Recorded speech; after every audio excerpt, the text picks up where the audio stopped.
Unlucky for some, unlucky for us. It's the WWE Top 5 SmackDown moments from the 13th of March 2003. But none of the moments were really top 5 worthy. Welcome back, guys, to the channel. It wasn't a great SmackDown. We gave it a 5 out of 10. And just not really what you expect on the road to WrestleMania. Especially when you've got Monday Night Raw delivering great shows with all the main eventers on it. You've got Monday Night Raw with The Rock, Stone Cold, a great GM, and then you've got SmackDown that focuses more on the technical wrestling standpoint. A poor Kurt Angle feud with Brock Lesnar, and Undertaker being stuck with A-Train, Big Show, and some killer for Australia. Yeah. Knife and Jones, mate. That's a knife. I've spent 10 years in a dark room. Love that. Nathan Jones sucks. I was going to say there was actually nothing overly bad on this show, but nothing good. The Nathan Jones stuff's awful. You can see why they pulled the plug on that, man. And what are they doing to... See if WrestleMania 19 had, like, Taker against Goldberg, for example, or, like, Taker against Benoit or something. I think it could honestly rival 17, but seeing you look at it, when that's the Taker match, that takes so much off of it, in my opinion. It does. Big Stevie Cool coming through the fishbowl, by the way, in case you're wondering why the audio is weird. But I'll tell you what's weird. SmackDown's just not very good, and we're beginning to get into like the big man era, I believe, of your Nathan Joneses and your Matt Morgans and your Heidenreichs and all those big guys. So I mean, we've got a lot of good stuff to look forward to. Yeah, maybe not. But who's the other guy that was big then? You need to ask Michael Cole how big he was when he pinned him up against the wall, like, but... You notice a lot of guys seem to bully Michael Cole. McMahon loved it. Even Nidia. I tell you what, there'll be a Me Too coming out with Michael Cole soon. Anyway, let's get into the top 5 moments. Coming at number 5. Yep, Me Too, Dawn Marie.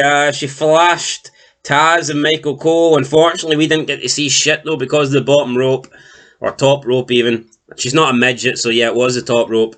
Maybe if Hornswoggle was flashing people, the bottom rope would be the censoring rope, but nah, Dawn Marie's actually taller than 3 foot, so it was the top rope that censored the puppies, and that's moment number 5.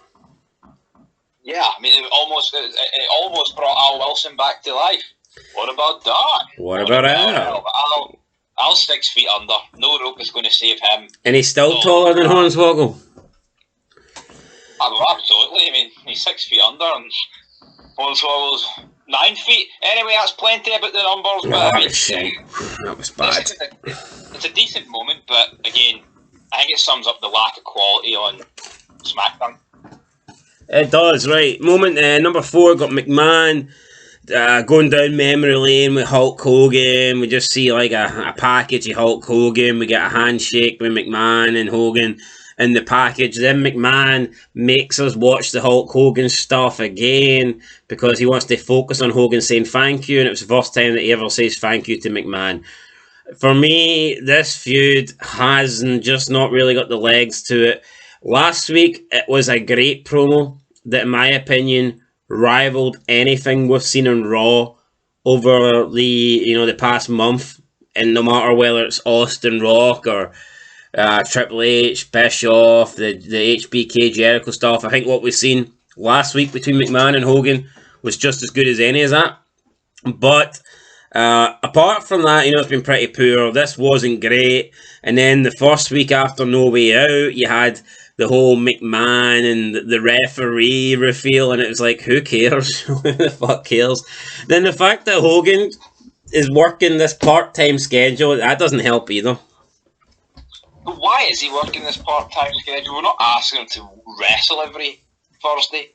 It's like, see when The Rock is part-time, right? That's because he's in Hollywood. See when Brock's part-time, it's because he doesn't give a fuck. But see Hogan, he pretends that he cares about the Hulkamaniacs. Well, where are you, Hulkster? I'll just never understand why we can't get taped shit. Yeah, like McMahon was clearly taped shit. Like, if Hogan's not going to be there next week, why can't you tape something when he is there? It's the same thing with Brock Lesnar. I'm not going to go on a Brock Lesnar rant, but I mean, for the past decade, when Brock, why is it? Maybe if you've got your show booked in advance and you know what you're doing over the next couple of weeks, you can do that. I guess if you're, tearing up scripts every 10 minutes, then it's kind of harder to do something like that. But for me, if you're not going to be on the show next week, then it's easy enough just to tape a segment and that's it. Simple. No, absolutely, but for whatever reason they haven't done that. And this McMahon promo was fine, but it was just a rehash of last week without Hogan. I mean, it was alright, man, but it wasn't great. Yeah, and sums up this list. I wouldn't tell anybody to go and watch this promo, it's not, you don't must see, it's nothing like that. It was just kind of there. That's it. Honestly, if it wasn't McMahon in it, you'd be like, this is shite. Aye, that's probably it. Right, third place, we have Funaki and Tajiri taking on Sho and A-Train. In my opinion, the two best Japanese wrestlers in, wrestling history. Yeah, I mean, for the sake of not repeating what I said in the review, I'll sum it up quickly. This match is everything that modern wrestling ain't. Fun. This match on paper is shit, but it was entertaining and fun because they played into the strengths of Funaki and Tajiri being comedy wrestlers and Big Show and A-Train being big goose. And it ticked all the boxes in that department. Now, it's not going to be a wrestling clinic. That belongs to moment number 1 on this list. Yeah, different. I enjoyed it. Funaki, Tajiri, the best two Japanese wrestlers in the history of the company, and I dare anybody to prove me wrong.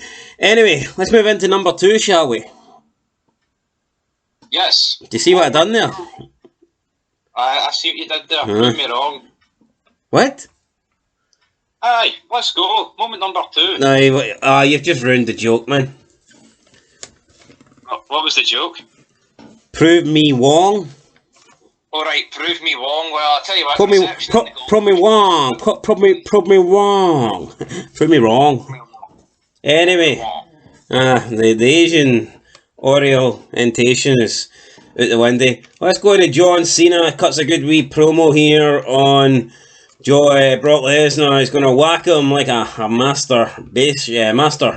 masturbation tournament. And it was just a good rap for John Cena. I prefer the raps when he's coming to ringside or when he's in the ring, but you know what? The wee segment ones, the wee taped ones are alright as well.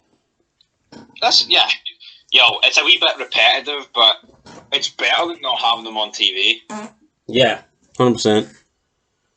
So that leaves us with moment number 1. Drum roll, please. Dun dun dun dun dun dun dun dun.